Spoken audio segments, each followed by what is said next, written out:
I'm Sonia Azad. Welcome to The Shift, a place to inspire growth, resilience, and wisdom, real connection, healthy conversation as we navigate life's changes and challenges together. Because, as I like to say, we are all each other's teachers. Thanks to our friends at the Villages of Lake Highlands for making this podcast possible. Hair and makeup generously provided by Glam House Collective. Hi, I'm Sonia Azad. Welcome to The Shift. We are at Dallas Irby today, and I'm with Dr. Julie Fratantoni, cognitive neuroscientist. It is good to see you. Good to see you too. It's actually nice to meet you. We've never met in person, but I have heard a ton about you. And when, you hear a cognitive neuroscientist, at least me, I'm like picturing this old white science coat, lab coat type guy. And this beautiful young girl walks in and I'm like, wait, what? So tell me about how you got into cognitive neuroscience. Sure. Well, I started out clinically as a speech-language pathologist. Okay. So I was really interested in stroke rehab, brain injury, just speech and language is all in the brain. So that was sort of my side door into the brain. Became really curious about all these different disorders that I was working with and seeing things like aphasia and just so curious. And truly the brain is the most unknown frontier. We know more about outer space than we do about the human brain. And so really wanted to understand more about just how the brain works so that we could have eventually better therapies. And then as I dove into my PhD, I fell in love with this idea of high performance. And so, learned that it's possible to train your brain. And this was nearly 10 years ago, when people really weren't talking about this as much. This concept of neuroplasticity wasn't kind of everyday language. So it was a really exciting time. And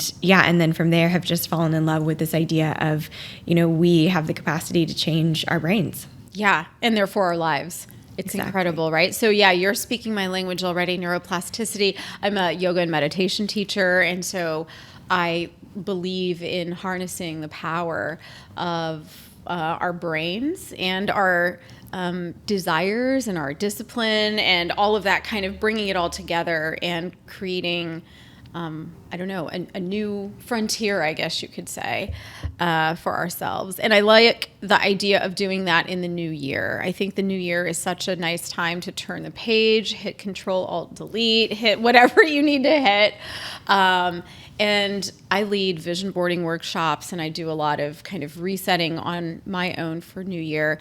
I'm wondering, do you have any kind of traditions or rituals that you like doing every New Year? Yeah, I think this time of year, especially kind of right between Christmas and New Year's, or that week where no one knows what day it is. And you have actually a minute to settle. I really like to block off time to reflect on the past year. I think it's sometimes the hustle and bustle of the holidays. It's just it feels like as soon as it's Halloween, it's basically then it's the next year. Yeah. And so I don't like that feeling, but I definitely think taking the time to really slow down, sit down, think through, what were the wins this year, what went well, the kind of start doing, stop doing, keep doing, and just reflect in that way.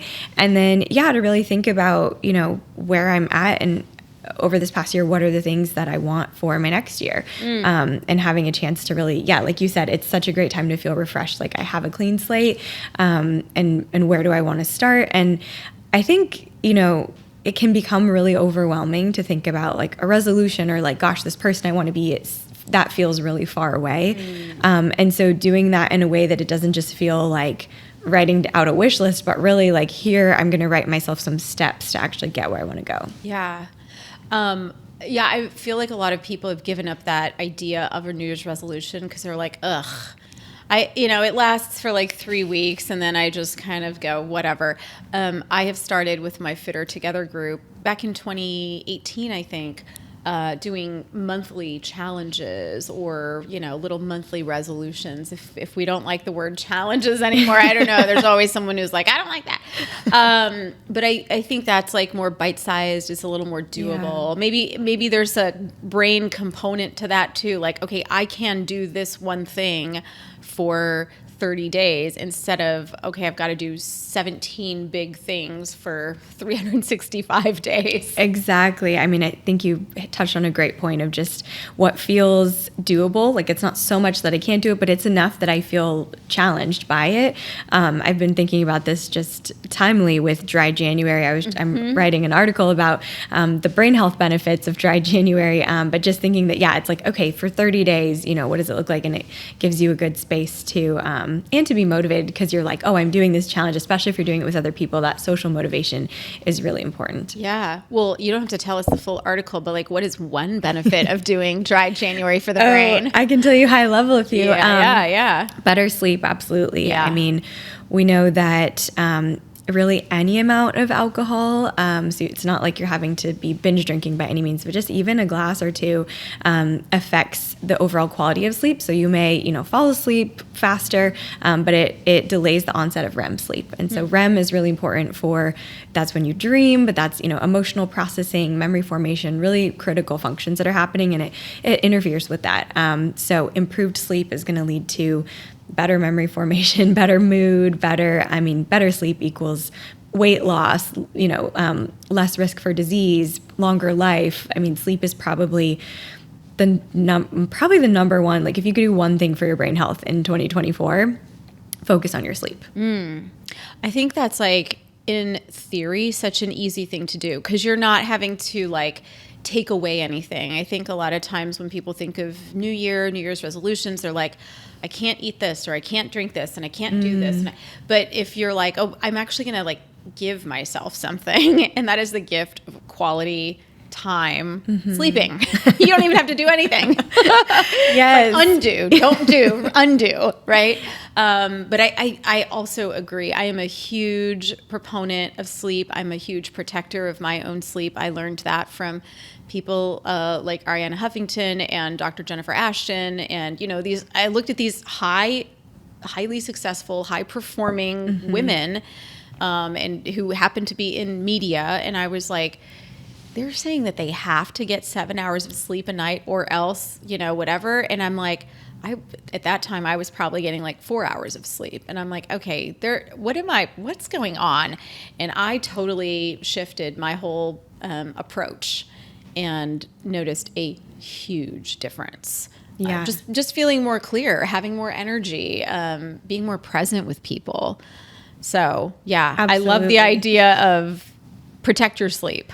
Yeah, and I think for some people that can be really hard if you're like, okay, yes, sleep's important, but then the practicality of it. So I think just people, a few tips is kind of one that I love. It's like, instead of having an alarm to wake up, we should have an alarm that tells us when we should go to bed to help be love that, a sleep alarm. Yeah, it's like, hey, time to start winding down, which is really helpful. If anyone is into wearables like an Apple Watch or an Oura Ring, something like that, it'll ding you and it's like, hey, time to start winding down, bedtime soon. That little nudge can be really helpful.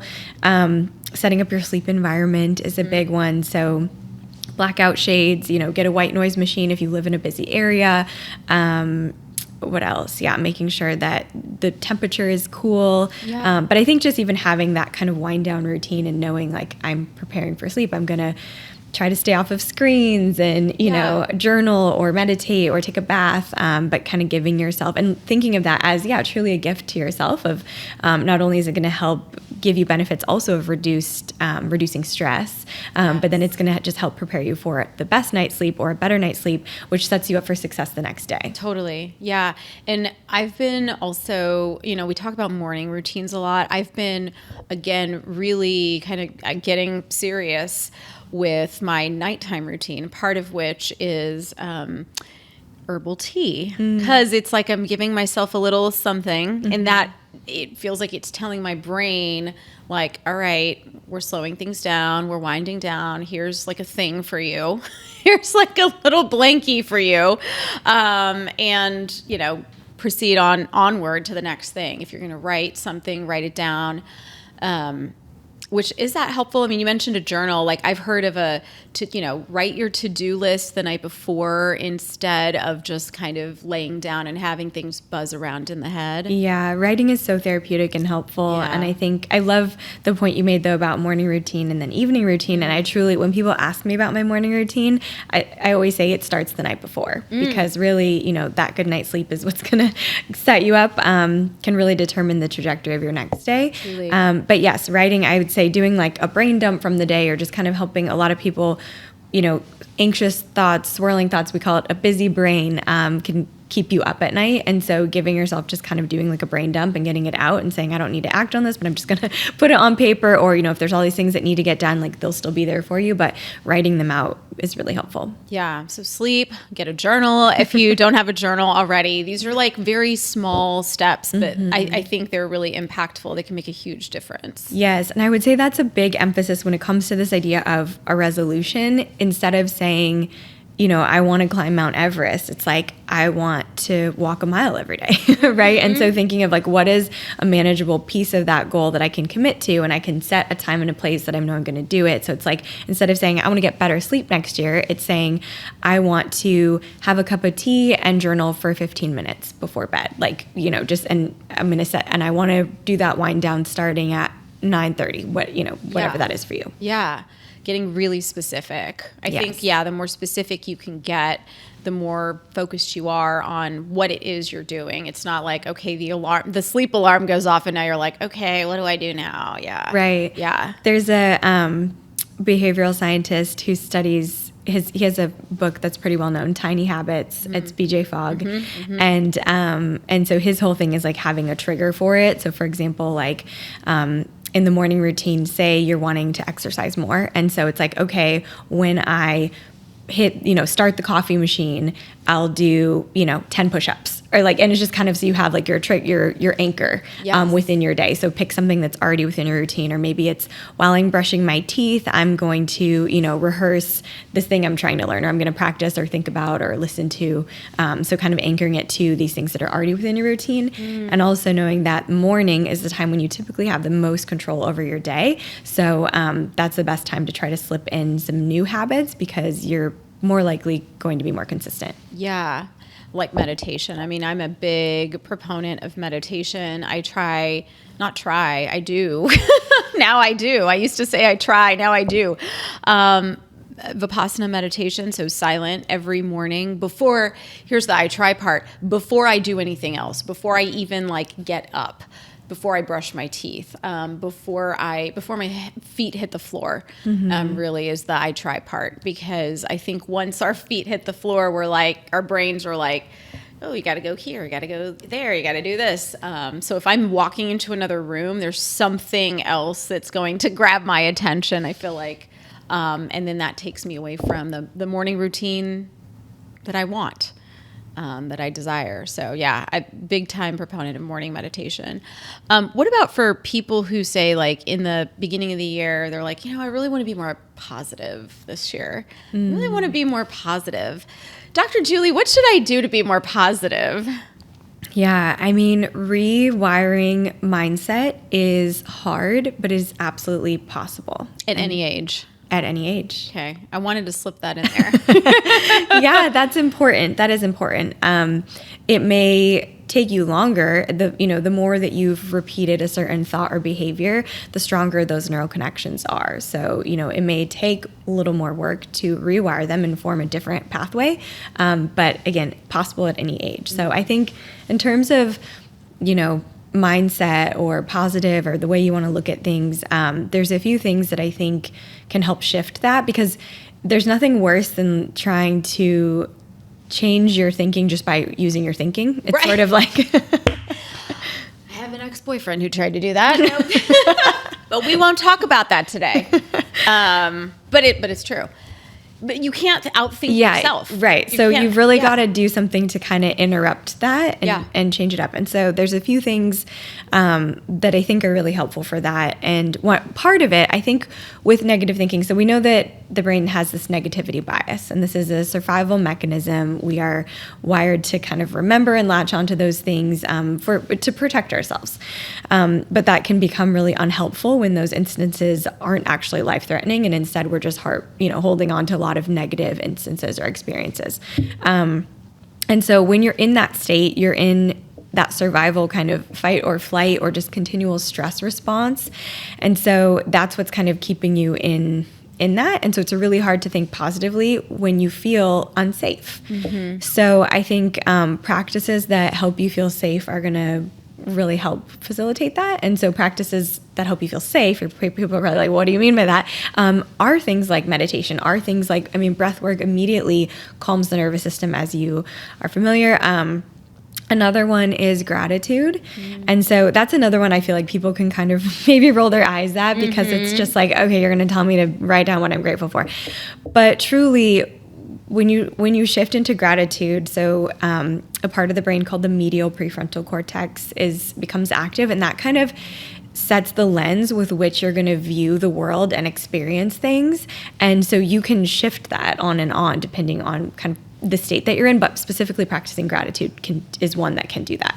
So and it's not the traditional, like, write down a list of things you're thankful for. A study came out talking about the way that if you actually picture a time that someone genuinely thanked you, so that you were kind of the recipient of someone being grateful, and think about just how that felt in your body and kind of sit in it for as quickly as a few minutes, that actually dampens the neural activity that's associated with anxiety or that fight or flight state, dampens the amygdala activity. And so again, helping your body to feel more safe. And then another bonus is that it increases your immune system. So there's less inflammatory markers. Yeah. It's incredible, right? And I started a gratitude journal, again, like decades ago, because Oprah was like, write down 5 things you're grateful for. And I'm like, oh, I like that idea. I like that concept. Not knowing at that time the implications it would have. And I really do think that even at a time when there's so much chaos happening around us, I believe that I see things through a different lens than some people. Not because I'm spiritually or otherwise bypassing what's actually happening, but because I can almost, I don't know if you'd call it compartmentalize it, or, I choose to see, like, the goodness of people. I choose to see the beautiful things when I walk around, instead of just kind of recycling my brain the bad stuff. Yeah, you've actively retrained your brain to be looking for good things, or to be looking for things you're grateful for. And so there was another study that was with kindness. And so they had people just keep a log of their kind acts. They didn't tell them to do more. They just said keep a log. But just by keeping a log and heightening that awareness of it, they actually increased their number of kind acts. And then it increased things like just happiness levels and life satisfaction. So it's really interesting how when you just choose to focus your attention on, for example, looking for the good in people, or looking for those things within your day, at the end of the day, what went well today, what happened, that I'm grateful for, is a really great practice that, again, will shift that mindset. And like you said, it's not necessarily earth-shattering or immediate, but it's something that over time is going to rewire those new pathways. Yeah, and I think for people out there who are watching and listening and have children, I think if you're young, the younger generation sees you practicing gratitude, practicing kindness, reflecting on these things as well. These are actually things that children learn in school, right? Like, there's like songs about this stuff. And then what happens, we sort of come away from that. So it's like we untrain ourselves, and now this whole generation is trying to retrain itself. I don't know. Yeah, it's funny. I feel like there are these, core fundamental things that maybe in school or that we teach kids, or, like you said, there's songs written about them. But then it's almost like the focus on grades and college, or what school you're going to, or what your profession, or hustle for your career. Mm-hmm. And it's like those things seem to just get less attention and focus. And I think what's really great now is the pendulum is swinging back the other way. And if anything, I feel like so many more scientists or researchers are just talking about the scientific benefits of practicing those things for your overall health and for success. And, seeing things like, some of the best or the most successful people are the ones that practice empathy or, compassion. Yes. Whereas before, those were maybe seen as fluffy or kind of just these soft skills that don't matter as much, but more and more research is showing that they do. Yeah. I'm wondering what your thoughts are around people kind of in an older demographic, more seasoned area of life. And the reason I like to focus on these people is because often they're going through a different phase of life where maybe they're more isolated. Mm. Maybe things have slowed down for them, right? Like the life is not buzzing around them quite as quickly. Maybe they are experiencing death and grief all around them, And I think it's a segment of the population we don't often think about or focus on. But I just wonder, the brain activity, is there still a way to kind of rewire your thoughts through a different stage of life and through maybe what might be like a harder stage of life? Yeah, absolutely. And I think something with the brain that we have to recognize is that while it would be nice, and with anything in life for everything to be up and to the right, it's more like this, right? And I saw this great visual the other day. It was a video of two different balls going on like the same length of track, and one was a straight ramp and the other was like up and down, and the one that was up and down got there faster than the one that was just straight. And so it was just kind of this cool visual analogy of, you think that you kind of want everything to just be smooth, but in reality, riding these waves is actually kind of helping you arrive faster at the place that you're going. And so I say that to say that if you are experiencing a period of grief, or you have gone through hardship, or just are struggling, to know that that's okay, that you're not going to stay in that place. It's going to swing back up again. And to be okay kind of riding those waves.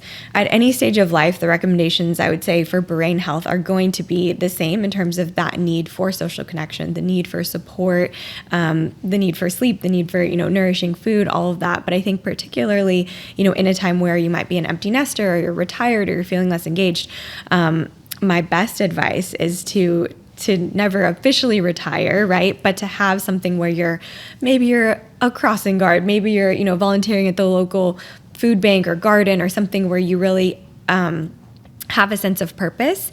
We know research has shown that having a sense of purpose is a really great protective factor for brain health as you age. So, having a reason to wake up every day, having people that are counting on you, having, a reason to, that you need to get up and get ready and get out of the house is really important. And so it doesn't have to be the same capacity or velocity as when you're, we're working full time maybe, but really seeking those things out and getting out of the house and knowing that is so essential. So there's got to be, you've got to get out. Yeah, got to get out and keep your brain kind of working in new and different ways. I did some work with the Center for Brain Health and Bonnie Pittman in particular, who is just a fascinating person, and I love her kind of blog on do something new every day, or vlog, I guess, because there's a visual element, but doing something new every day. And actually, I keep saying, like, I should do that. And so now I'm reminding myself, maybe I should actually do that. Do something new every day.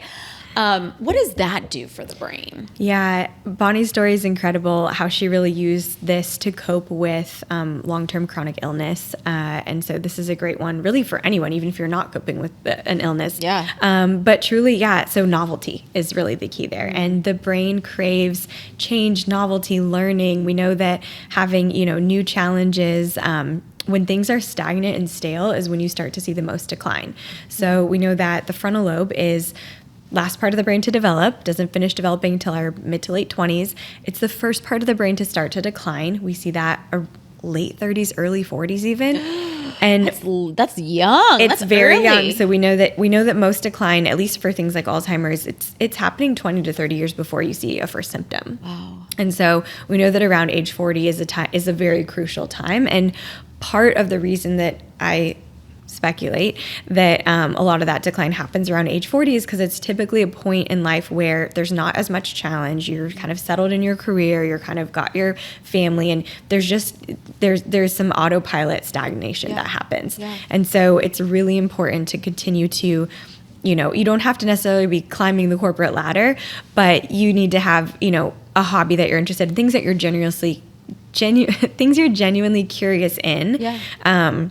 Are so important. And also to know that these instances of newness or novelty or curiosity can be small. Like it can be something as small as I'm going to drive a different route to work today, yes. Or I'm going to, try a new coffee shop, right? It doesn't have to be like I'm signing up for dance lessons, but it could be too. Yeah.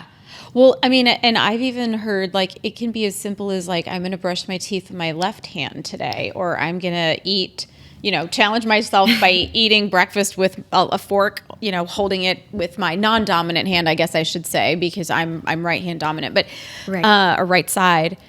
But that has impact. Yes. Yeah. Mixing it up, especially, I mean, you hear switching up dominant hand a lot. That's a great challenge for your motor system. But in terms of cognitive, kind of that asking questions, being curious, seeing things from different perspectives. I mean, I feel like you get to do this as you're just meeting a new person counts as doing something new, right? Having a conversation, exploring a topic that you don't know as much about or that you are curious to learn about. Those things all count. I feel like 40 is a good time to shake things up, which is exactly what I did.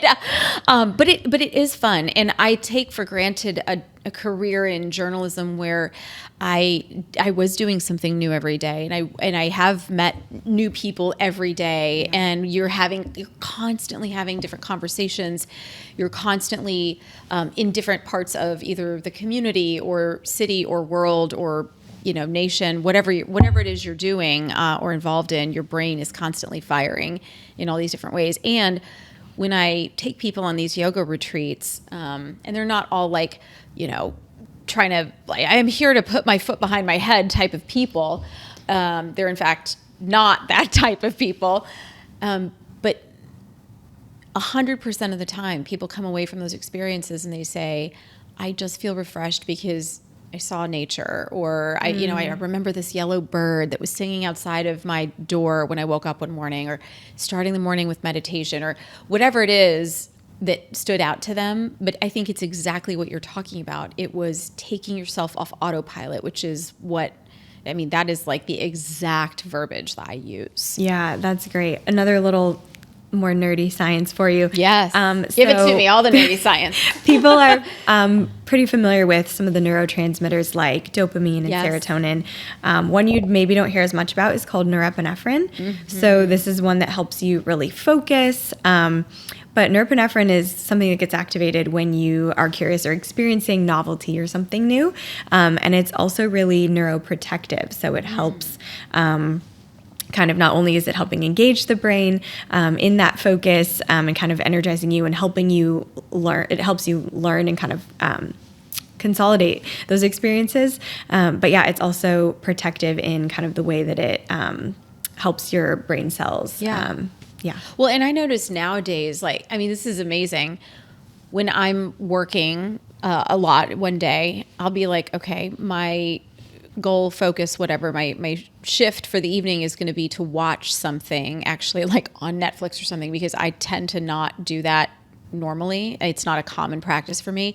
But I'm finding myself watching super interesting things. And I think this novelty aspect and this norepinephrine that you're talking about is exactly what's happening for me. I love learning new things. Yeah. And I'll challenge listeners, if you like learning, to, well, first I'll pose this question. How many shows, documentaries, or books have you read and you're like, I don't remember what it was about. Like, I know I saw it, but I actually don't remember. Or sometimes I'm like, yeah. Or like, I know I really enjoyed it at the time, but I couldn't tell you what it was about. Yeah. So one thing that's really important to do with this learning is to, we talked about taking a pause to consolidate thoughts, but actually if you can tell someone back what it was about, if you can boil it down to a sentence or be really concise with, if I were to tell you, recap this conversation or recap, this movie, what I learned. And then, so that's kind of one challenge, would be kind of give someone like the headline. Another challenge is, what can I learn from this to update my thinking? Or how does this connect to me? What is my personal application or takeaway? What am I going to do differently? Or how does this, shape how I view a certain topic in a different way? Tying it to that personal application engages your frontal networks, and it helps you, instead of just the information kind of coming into your temporal lobe, it actually brings it to the frontal lobe so that it gets more processed in a way that then doesn't just store information, but it actually creates more connections to your prior knowledge, and then you can access it more quickly later. It's amazing. I mean, this is what we do. Again, this is what we do with kids, right? Like, they have to summarize things that they read or see or hear. And so there's that constant feedback. And then we just, I don't know, get older and just it all sinks in. I want to ask you real quickly about food too, because there are so many articles and videos and whatever. It's like, foods for your brain. Is that stuff, like, how much weight should we give that? Because I mean, there's only a certain number of walnuts I can eat a day, Yeah, I really hate the term superfood. Yeah, me too. It's not a thing. It's not real, you guys. There's it's not no real. such thing. Yeah. There is such a thing as a nutrient dense diet. Yeah, there you go. That's important. Yeah. So I would say, there is a whole lot out there about supplements, and I would just say, before you spend a lot of money on that, I would say focus your money on, your grocery list and cooking meals at home and making sure that you are eating whole, real foods and less processed things. And that will do more wonders than any supplement ever could. Mm-hmm. So also all beneficial to your brain. Yeah. I mean, the food that you eat truly is the building blocks that form those neurotransmitters that enable your brain to do all these different functions. So if you're not getting the quality nutrients that you need, it's going to be really hard. And you can feel that, right? Like, if you, depending on the quality of your food, your mood, your energy, brain fog, mental clarity, all of that is immediately affected. The gut-brain connection is so real. It's so real. Yes. High vagus nerve. Okay. I have to ask, do you drink caffeine? My genetics doesn't do well with coffee. Okay. So I actually love the smell of it. I think the ritual is a great thing, like having a warm cup of something, but it makes me super jittery. So I've always been more of like a green tea girl. Okay. There was a period actually when I first went through my yoga teacher training where I don't know if you read any of Max Strom's book. Oh, yeah. Okay. Yeah. He was like, you've got to cut caffeine. And especially if you're someone who might have adrenal fatigue or you're kind of just constant state of stress, which I feel like grad school can do to you. Yes. I used to drink green tea every single morning, and then I actually cut that, and I feel like it was helpful. And so now I really enjoy a good matcha latte every now and then, but it's not really in my daily routine as much before, but I enjoy it. So I think there is a balance between things that bring, give you life and make you happy. Yeah. And I think there's great research around both coffee and tea and having things in them like polyphenols or things that are great for your brain. So I think it's just knowing, making sure that that's not trying to be a substitute for sleep. And then also having it, everyone's body's so different, and whether you do it on an empty stomach or with food, or, there's so much to just that chemistry, bio-individuality. Yeah. We've certainly come full circle, talking from caffeinating ourselves or not back to sleep. You mentioned that again, and I think you've given me a lot to think about. I'm definitely going to set an alarm for myself, a sleep alarm, and it'll be like a chime, like da-da-da, time to wind down. What, like an hour and a half? Yeah. Okay. That's before great. bed. And we can't ignore it. When we set the alarms, it's not like you turn it off and ignore it. We got to follow through. But that's part of the discipline. That's part of the training your brain, training your body. Mm-hmm. And how long does it really take to form a habit? This one has been one of the biggest myths, I think, in Is it not 20 to the world. 21 days? It's not 21 days. Dang. Well, for some things it might be. So it depends on what the habit is, and it depends on the person. I think that they did a study of, I forget how many people, but they were looking at forming the habit of taking a walk after dinner in the evening.